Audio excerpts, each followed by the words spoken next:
और आइए अब बात करते हैं बंगाल के पावर पॉलिटिक्स की। चुनावी मैदान में जाने से पहले ममता बनर्जी एक बार फिर से यहां धरने की सियासत के जरिए बंगाल की सत्ता को साधने की कोशिशों में जुट गई हैं। इस बार ममता ने चुनावी जंग को जीतने के लिए एसआईआर को अपने चुनावी हथियार बनाया है। लगातार वो बना रही हैं। देश में एसआईआर के खिलाफ सबसे ज्यादा मुखर आवाज बनकर भी ममता ही सामने नजर आ रही है। कोलकाता से लेकर दिल्ली की सड़कों तक उन्होंने अपना विरोध दर्ज कराया है, सुप्रीम कोर्ट तक में जाके वकालत कर ली है। इतना ही नहीं, ममता बनर्जी पहली मुख्यमंत्री बन गई हैं जो इस मुद्दे को लेकर सुप्रीम कोर्ट में खुद अपनी पैरवी करने पहुंच गई थी। लेकिन बंगाल में चुनाव की घोषणा से पहले, चुनाव आयोग की टीम के दौरे से पहले बंगाल की सीएम ममता बनर्जी एसआईआर को लेकर के अपने अंदाज में धरने पर आज बैठ गई। कोलकाता के एस्प्लेनेड मेट्रो स्टेशन के बाहर ममता बनर्जी ने धरना शुरू किया। ममता बंगाल में एसआईआर के बाद मतदाता सूची से मनमाने तरीके से वोटरों के नाम हटाए जाने का आरोप लगा रही हैं और इसी को लेकर के अब उन्होंने धरना शुरू किया। एसआईआर के नाम पर बंगाल में 60 लाख वोटर्स के नाम काटे जाने पर सियासत तेज है। बंगाल में धरना पॉलिटिक्स की माहिर ममता बनर्जी इस मुद्दे को चुनाव में सबसे बड़ा मुद्दा बनाने में जुटी हैं। कोलकाता में धरना दे रही ममता बनर्जी ने आरोप लगाया कि बीजेपी और चुनाव आयोग की मिलीभगत से राज्य में 60 लाख वोटरों के नाम काटे गए हैं। ममता ने कहा कि वो बीजेपी और चुनाव आयोग की साजिश का पर्दाफाश करेंगी। एसआईआर में जिन लोगों को मरा हुआ बताया गया है वो उन्हें मीडिया के सामने पेश करेंगी। এসআইআরে মারা গেছে এরকম দিল্লিতে যারা গেছিল তাদের 8টা পরিবারও আসবে, তারাও এখানে বসবে। কিন্তু যারা বেঁচে আছেন অথচ মৃত হিসেবে ঘোষণা করেছেন, লজ্জা রাখার জায়গা নেই। নির্লজ্জ বেহায়া বিজেপি পার্টি এন্ড তাদের দালাল কমিশন। तो दरअसल ममता बनर्जी ऐसे लाखों वोटर्स के परिवारों की सहानुभूति हासिल करने में जुट गई हैं जिनके परिवार के लोगों के नाम कट गए हैं। पार्टी इस मुद्दे को किसी भी कीमत पर छोड़ने के मूड में नहीं है।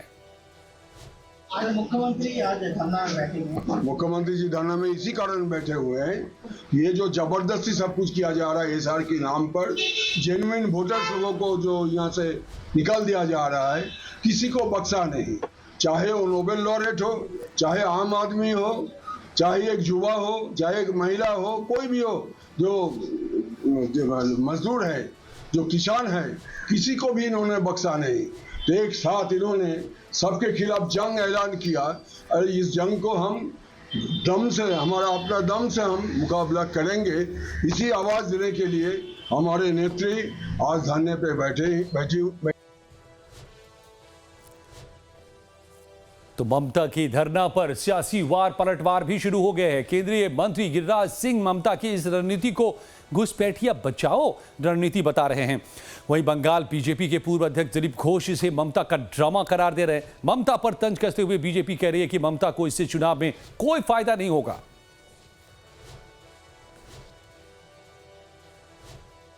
ममता बनर्जी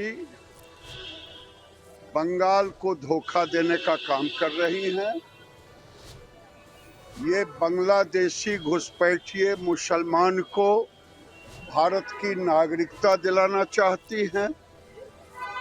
मेरा तो मानना है अभी और चुनाव आयोग को डीपली काम करने की जरूरत है, क्योंकि ममता सरकार ने उनको आधार राशन दिया है, इसलिए कम से कम अभी 50 लाख घुसपैठिए को और काटने की जरूरत है। It's a stunt and drama. Nothing will happen.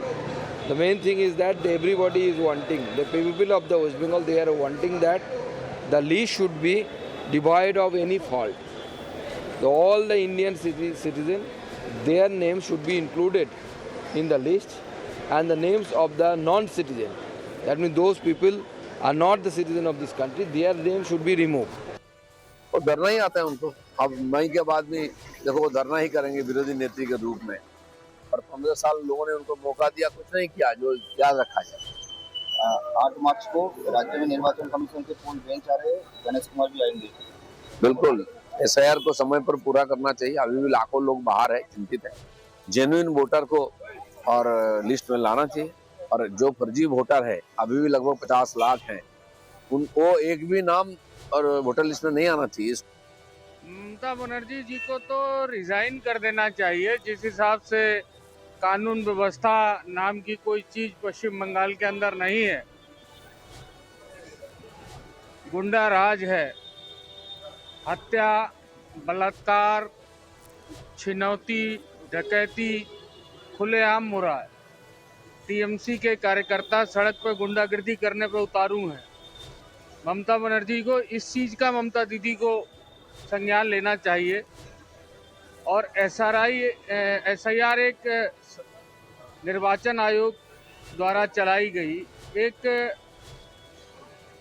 संवैधानिक प्रक्रिया है। इसको लेके धरने पे बैठने का मुझे कोई समझ में नहीं आता। तो बीजेपी नहीं, कांग्रेस भी हमलावर है ममता बनर्जी पर। पूर्व सांसद अधीर रंजन चौधरी ने ममता बनर्जी को SIR के मुद्दे पर सुप्रीम कोर्ट में बड़े वकील को खड़ा करने की सलाह दी है, क्योंकि यह मामला सुप्रीम कोर्ट में है। देखिए, धरने में बैठना कोई नई बात नहीं है। बंगाल के मुख्यमंत्री जब कुछ चीज अपने हाथ से निकल जाते हैं तब धरना में बैठ जाते हैं। पिछले समय हम देखे हैं कि सारोदा घोटाले में भी एक पुलिस की ऑफिसर को बचाने के लिए, डीजी को बचाने के लिए धरना में बैठी थी।